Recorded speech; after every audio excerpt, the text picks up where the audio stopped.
Hello students, good morning to all of you. मैं आपको English में एमपी बोर्ड इंग्लिश में एक ऐसा क्वेश्चन बताने जा रहा हूं जो पेपर में हर हालत आता है। 7 नंबर में हर हालत आता है, उसको कंप्लीट करना अति आवश्यक है। ठीक है, तो उसको कंप्लीट जरूर करना है, क्योंकि जो क्वेश्चन ये पता है कि कंफर्म है कि आएगा ही, तो उसको अगर हम कंप्लीट नहीं करेंगे, याद नहीं करेंगे, तैयार नहीं करेंगे, तो फिर ये मेरी गलती होगी। ठीक है, तो आइए देखते हैं। पहले जान लेते हैं पेपर का शेड्यूल कैसे आता है। पेपर जो आपको आता है बोर्ड का कक्षा 10 का, वो 3 खंडों में विभक्त रहता है। ठीक है, पहला तो सेक्शन ए, सेक्शन बी और सेक्शन सी, सेक्शन डी, 4 खंडों में विभक्त रहता है। सॉरी, ठीक है, 4 खंडों में विभक्त रहता है। पहले सेक्शन में क्या रहता है, 3 पैराग्राफ रहते हैं, जिसमें आपको पैसेज दिया रहता है और आपको उसमें से आंसर जो है क्वेश्चन के आंसर ढूंढ के लिखना रहता है। ठीक है, तो 3 पैसेज रहते हैं, कितने नंबर के, 15 नंबर के। अब आपको उस पैसेज से आंसर ढूंढ के लिखना है, तो ऐसी बात नहीं है कि आप लोग उसमें 10 नंबर ना पा जाए, जबकि ढूंढ के लिखना है। ठीक है, ढूंढ के लिखना कैसे है, जैसे क्वेश्चन में दिया गया है, जो क्वेश्चन में दिया गया है उसमें अगर कोई वर्ड भी पैसेज से मिलता है तो आपको वहीं से लिखना है, और जहां तक फुल स्टॉप में हो जाए वहां तक लिखना है। ठीक है, फिर सेक्शन बी में रहता है make note summary. Make note summary हम बता देंगे, पिछली कक्षा में बता भी चुके हैं। ठीक है, उसी पैसेज से ढूंढ के लिखना है, आपको कोई याद नहीं करना है, न कुछ तैयारी करना है, केवल एक शेड्यूल से लिखना है कि कैसे लिखा जाता है, उसी पैसेज से ढूंढ के लिखना है। वो भी 7 नंबर का आता है, मेक नोट समरी। ठीक है, तो अगर आप उसमें से ढूंढ के लिखते हैं, कैसे भी लिखेंगे, तो आपको उसमें 5 नंबर दिया जाएगा। तो सोच लीजिए 10, 5, 15 नंबर यहां से हो गए। फिर आपके लिए क्या आता है, एक एप्लीकेशन आती है। एप्लीकेशन 6 नंबर की रहती है, और उसके अथवा में क्या रहता है, लेटर दिया रहता है। ठीक है, जो आपको कंफर्म रहता है कि किसका आगे से एप्लीकेशन जो हो गया, टीसी, सीसी, बुक बैंक या छुट्टी हो गई, इन्हीं 4 में से आएगा, या कि लेटर जो आएगा सिस्टर ब्रदर मैरिज के लिए आएगा। ठीक है, इसको तैयार करना है। ठीक है, तो मान लीजिए 6 नंबर ये हो गए, 6, 5, 11, 10, 21 नंबर यहां से कंप्लीट हो जाते हैं। अब क्या है, 7 नंबर को जो निबंध है, ये कंफर्म रहता है कि वंडर ऑफ साइंस का ही निबंध आएगा। उसमें आपको 7 से 8 पॉइंट लिखना है। ये पॉइंट हम यहां लिख दिए हैं, तो आपको उसमें से मान लीजिए 7 नंबर ये हो गए, 21, 7, 28 नंबर।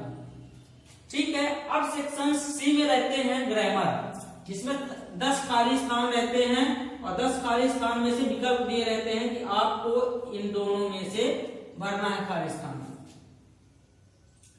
मान लीजिए आपसे नहीं बनता, आप तुक्का भी मारेंगे, तब भी कम से कम 6 से 7 सही हो जाएंगे। ठीक है, तो इस यहां से देख लीजिए 6 से 7 अगर सही हो जाते हैं, 5 नंबर भी आपके सही निकल जाते हैं, तो 28, 5, 33 नंबर हो जाता है। पासिंग नंबर यहां से मिल जाता है आपको, बिना कुछ तैयार किए। इसके अलावा देख लीजिए सेक्शन डी में आंसर क्वेश्चन रहता है। तो मान लीजिए आप साल भर पढ़ते हैं, तो कम से कम 2, 3, 4 क्वेश्चन आपसे बन जाएंगे। छोटे क्वेश्चन रहते हैं, केवल एक वाक्य के आंसर क्वेश्चन रहते हैं, 2-2 नंबर के आते हैं। तो अगर 5 भी अगर क्वेश्चन आपसे बन गए, तो 5 दूनी 10 नंबर हो जाता है, तो 33 से 43 नंबर। इसलिए इंग्लिश में फेल होना बहुत बड़ी बात है, क्योंकि इतने इजी रहता है कि आपको उसी पेपर में से पासिंग नंबर मिल जाते हैं। ठीक है, तो ये अपने मन में बैठा लीजिए कि हमें इंग्लिश में पास होना है, कुछ भी नहीं है। आइए देखते हैं, इस क्वेश्चन की तरफ बढ़ते हैं। यह क्वेश्चन सेक्शन बी में रहता है, वंडर ऑफ साइंस, 7 नंबर में आता है, कंफर्म ही रहता है कि यही आएगा। तो इसमें से हमें 7 पॉइंट लिखना है। सबसे पहले हम हेडिंग डाल देंगे, जो क्वेश्चन में दिया है कि right an essay on any topic, किसी एक टॉपिक पर हमें निबंध लिखना है, और टॉपिक में दिया रहेगा कि any festival, my hobby, wonder of science, any great leader, ये 4-5 टॉपिक दिए रहेंगे, और ये निश्चित है कि वंडर ऑफ साइंस ही आएगा। ठीक है, इसके अलावा वंडर ऑफ साइंस अगर नहीं लिखा रहता, साइंस इन डेली लाइफ लिखा रहता है या फिर और कुछ लिखा रहता है, तो उनमें आपको देखना है कि साइंस शब्द मिलेगा ही। अगर साइंस शब्द मिलेगा तो आपको उसमें वंडर ऑफ साइंस का निबंध लिखना है। ठीक है, सबसे पहले आपको आउटलाइंस लिखने हैं और जो जितने टॉपिक आपको याद है उतने टॉपिक आप लिख देंगे। 8 टॉपिक लिख देना है, टॉपिक बस लिख देंगे। इसमें आपको 1 नंबर दे देगा वो, केवल टॉपिक लिखने के आपको 1 नंबर दे देगा। तो पहला टॉपिक क्या है? इंट्रोडक्शन। दूसरा टॉपिक क्या है? Scientific wonders. तीसरा टॉपिक क्या है? Various invention. चौथा क्या है? Medicine surgery. पांचवा क्या है? Means of communication. छठवां क्या है? Atomic energy. सातवां क्या है? कंप्यूटर। और आठवां और लास्ट क्या है? कंक्लूजन। ठीक है,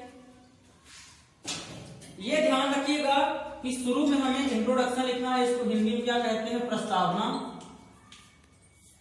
इससे हमें मतलब नहीं है, केवल जानना है।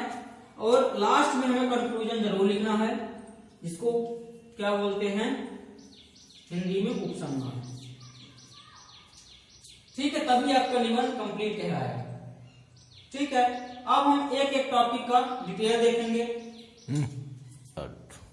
ठीक है, तो हम आउटलाइंस दिखा दिए थे 8, अब उन्हीं आउटलाइंस की थोड़ा डिटेल देखेंगे। ठीक है, तो फर्स्ट क्या टॉपिक था? इंट्रोडक्शन। इंट्रोडक्शन के बारे में देखेंगे। It is the age of science, there are many wonders of science. मतलब यह विज्ञान का युग है। ठीक है, फिर हमें विज्ञान ने बहुत सारे चमत्कारिक रूप दिखाए हैं। It has made our life easier and comfortable. Science जो है, विज्ञान जो है, हमारे जीवन को बहुत ही आसान और कंफर्टेबल बना दिया है। फिर दिया है science is a systematic way of knowledge and living. Science एक ऐसा सिस्टमैटिक है जो हमारे ज्ञान को सिस्टमैटिक बनाता है और हमारे जीवन को भी सिस्टमैटिक बनाता है। ठीक है, ज्यादा इसकी डिटेल्स नहीं है, छोटे छोटे डिटेल्स लिखा रहे हैं, ज्यादा नहीं लिखना है। आपको यह समझ के रखना है कि 250 वर्ड में हमें निबंध कंप्लीट करना है।